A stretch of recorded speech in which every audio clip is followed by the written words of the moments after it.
Hello, Mama. Welcome to Reaching Abundance. I'm Virginia Elder, your host, fellow money-minded mama, and financial coach. This week, I want to introduce you to something that should be a part of your budget, but is most often not. Thus, it could be the missing link. And if you've been struggling with keeping spending within the budget's parameters, or if budgeting is something that's so frustrating to you because it seems like something's always coming up, this episode might reveal to you the key component that's been missing all along.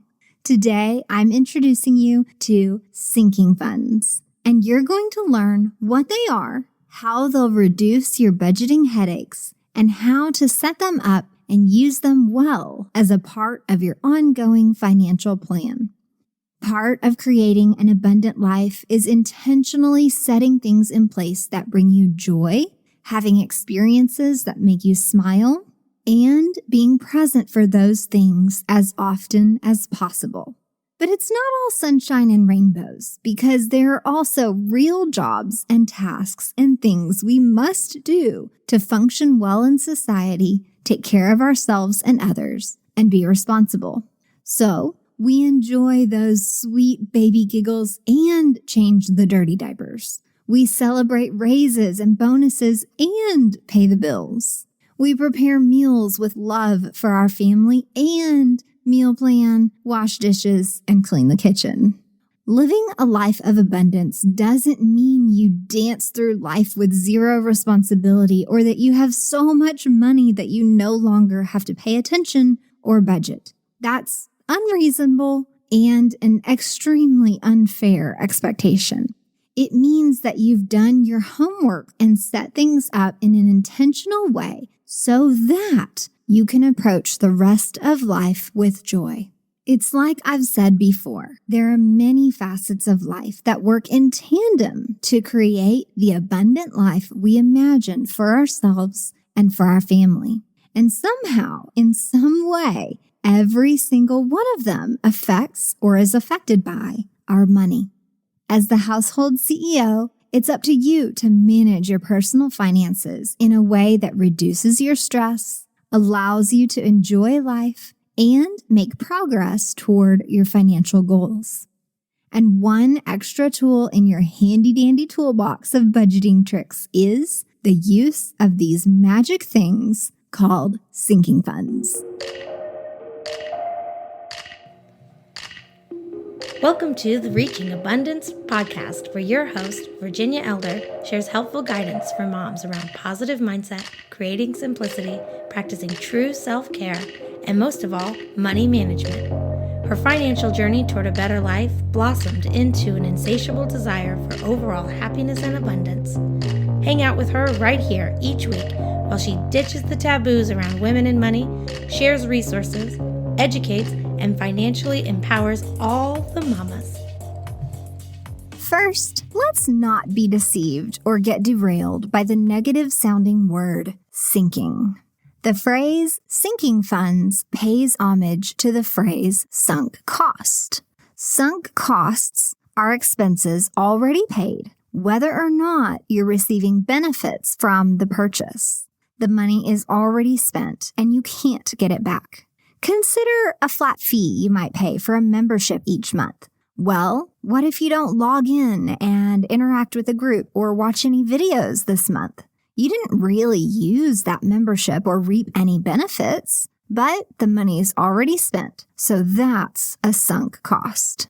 The term sinking funds is a name for many savings accounts where you'll set aside a little cash each month for unknowns as if the money is already spent. Another easy way to remember this and hopefully make you smile is to imagine you were hired to build a ship that would sink when it was placed in water. Yep, you heard me. Pretend your job is to build a boat that is guaranteed to sink. Easy, right? You'd definitely be successful at that. You could build it from the heaviest materials and make sure there were plenty of holes in the bottom because it's meant to sink.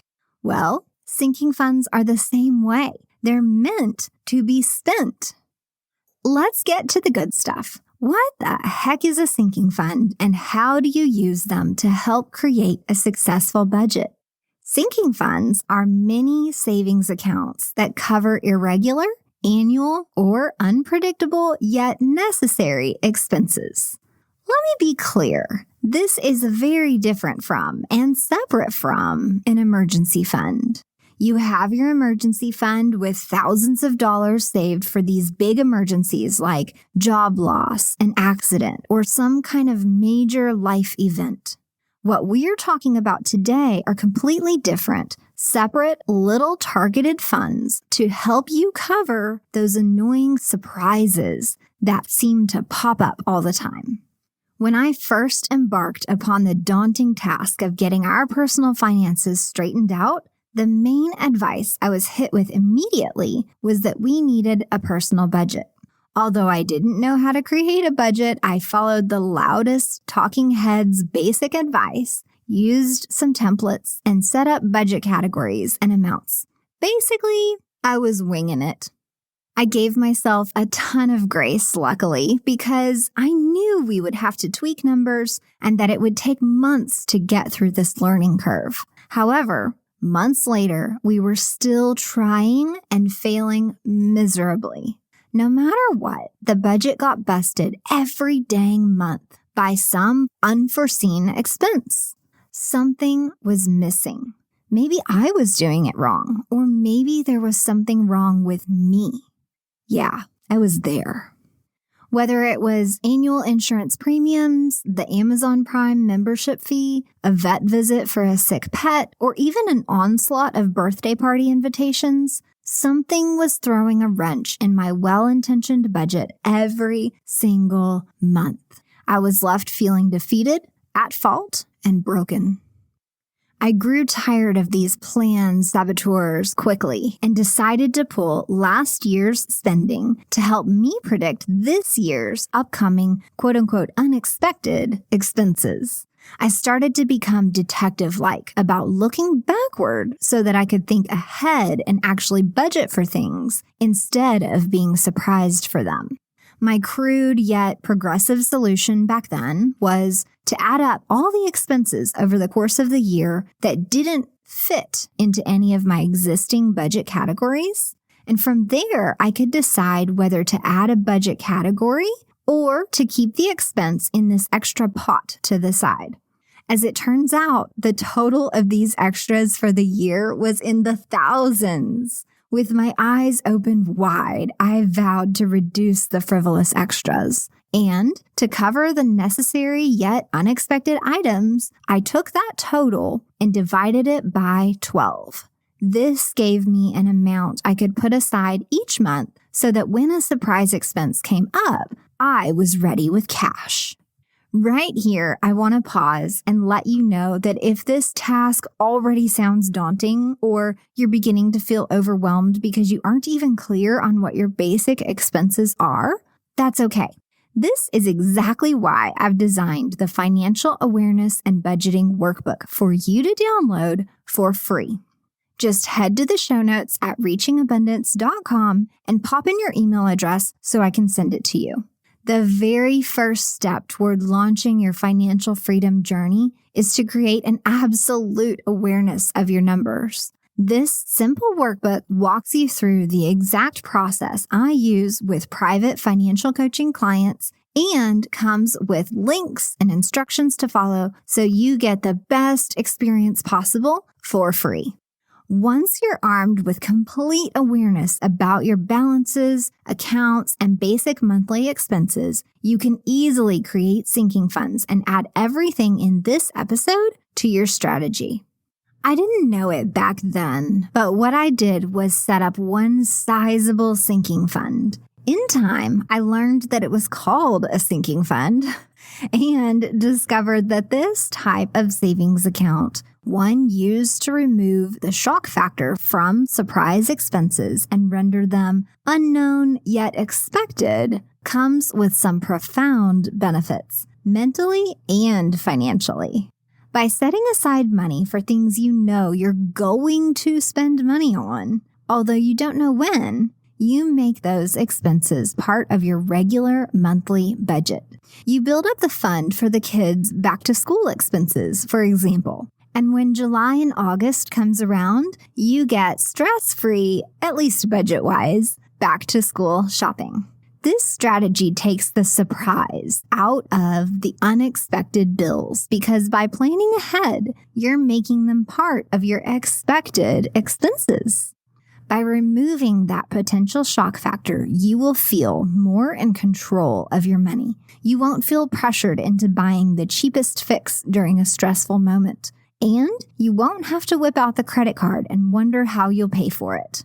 You'll even be less tempted to ever dip into your emergency fund to cover something that's not an actual emergency.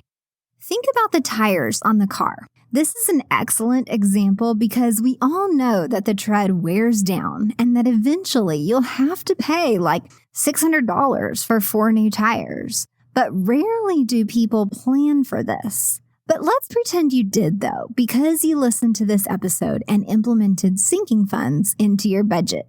Bam, you have a blowout. Not only did that get your heart racing, but the experience of calling into work, getting the car towed, and now facing a fat bill for 4 new tires because the one blew and the other 3 are completely bald is enough to just totally stress you out.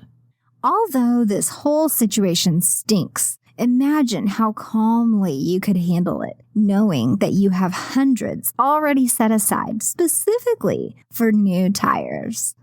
Imagine yourself level-headedly picking the tires that sound best for your car and expected mileage, instead of feeling backed into a corner and defaulting to the cheapest option out of fear. Feel the headache-less, argument-free, non-debt-inducing transaction occurring, and you driving away from the tire shop with 4 beautiful black tires on your ride with your Mommy's Alone in the Car music blaring. Isn't that beautiful? So what we're going to do in this episode is create several sinking funds for specific, targeted expenses that you know you will have, although you might not know when. Christmas and birthdays are easy. They come the same date every year, but the AC going out or car maintenance might be a little harder to plan for. These are all expenses you know are coming, but that aren't in your regular monthly budget, which is why when they come up, they're usually budget busters. When you set aside $20 or $50 each month toward these eventual bills, you remove the surprise effect of that expense and can pay for the thing or event in cash without a headache, and you don't have to feel trapped into a decision or go into debt. Amazing, right? Hey, Mama. This episode is brought to you by one of my favorite budgeting apps. And let me tell you, its functionality is nowhere near any other I've discovered. It's called You Need a Budget, or YNAB for short. And it's the only app that guides you toward not just creating categories and setting spending limits, but actually ensures you can't spend more than your available cash. During the depths of our get out of debt journey, I tried app after app, but none of them really helped break the paycheck to paycheck cycle. When I found YNAB, I was suddenly able to see the age of my money and allocate this month's paycheck to next month's bills. And when I set money aside for a category or to pay off something, the app automatically reduced my available cash balance so I didn't accidentally spend that cash on something else. YNAB was instrumental in getting us debt-free, and I still use it to this day. Get your free 30-day trial by clicking on the link in the show notes to this episode at reachingabundance.com. Budgets are a custom deal because each of us is unique and has unique lifestyles, wants, and needs. Well, your sinking funds are the same way. We may have a few in common, but only you'll know what sinking funds you need. If there's a particular thing you tend to binge on, consider setting up a sinking fund for that, along with the responsible categories like taxes, back-to-school costs, and memberships. This type of approach is advantageous if you've recognized a spending habit you lean on to blow off steam or to make you feel better. Think about how you might go binge shopping after a rough day or veg out on fast food to soothe hurt feelings. Look at this not as supporting or encouraging the behavior, but as being prepared for when that behavior inevitably comes up. It's better to have budgeted for something, regardless of whether it's a good or bad habit, so that when you're at your weakest, you can focus solely on the behavior and it's not layered with guilt about spending money. The money is there, ready for this occurrence, and at least it won't wreck the rest of your budget. Once you decide what you need sinking funds for, each of those fund names become a line item in your budget with the amount that you'll contribute toward that sinking fund next to it. Remember earlier when I told you how I accidentally set up my first big fat sinking fund? Well, you don't have to pull last year's spending to be all detective about it. Here's what I advise. Pull out your calendar, and as you flip through the months, think about what typical events occur and where you would want to or feel obligated to spend money. I'm a pen and paper kind of gal, so I'd literally sit on the floor with a paper calendar and a notepad, writing down the month and expense as I went. This is a great time to add events, people's birthdays, and reminders of upcoming events to your physical calendar at the same time. Think about your family members' needs, your pets, your vehicle maintenance costs, and potential home repairs. Add those things to your list and try to estimate when you might have to pay for those things. Now, don't freak out if you have a list of 20 or more items at this point. You're not going to open 20 savings accounts. Go down the list and assign a dollar value to each event or expense you came up with. Certain items are low cost. I'd say less than $50 in 1 month and can be covered by intentional budgeting. But other things can be hundreds or even thousands of dollars. Or if several of those little surprises occur in 1 month, that can really add up too. Pick the top 3 to 5 largest expenses, or if several items hit in any single month and add up to become a considerable expense, include that as one of those top categories. These 3 to 5 big budget busters become your targeted sinking funds. In deciding how much to put into each of these sinking funds each month, take the expected cost per sinking fund and divide it by 12. Now, you'll have an equal amount each month to set aside for that expense. If any expenses are more pressing and you don't have 12 months to save up for them, take the amount of the expected bill and divide it by the number of months between now and when you'll have to pay for the item. For example, if it's January and you want $500 for back-to-school expenses saved up by July, you have February, March, April, May, and June to make savings deposits. Calculate $500 divided by those 5 months, and you'll need to set aside $100 per month beginning in February to reach your sinking fund goal in time. Once you have the category names and the math worked out, put your plan in place by inserting these sinking fund names as line items in your regular monthly budget. This is also a great time to add any of those other smaller expenses you discovered to the budget as well. Even if you just label it extras and try to throw $100 at it, that's better than having no plan at all. Run through your new budget with these added categories and shuffle money around to make sure everything's covered. You can definitely expect that by adding these additional categories and amounts, you'll be spending less on other categories. So move money accordingly because remember, These new sinking fund line items are for real expenses, and not budgeting for them was wrecking your budget. So you gotta do what it takes to work them in so that your budget will work. Last but not least, open a savings account for each sinking fund category. Whether with your primary banking institution or not, just look for an online account with no minimum balance requirements and no fees. I personally love Ally Bank because in addition to no minimum balance requirements and no fees, you can set up buckets for categories within your savings accounts, which is perfect for this sinking fund situation. Suppose you need a little help coming up with sinking funds categories or deciding what expenses you should use sinking funds for. Well, in the show notes, you'll find a list of over 25 potential categories, including taxes, weddings, birthdays, summer childcare, cell phone replacement, and car maintenance or replacement. Remember what I said earlier, your life and your needs are unique. So if you know of an expense you might need to make a sinking fund for, do it.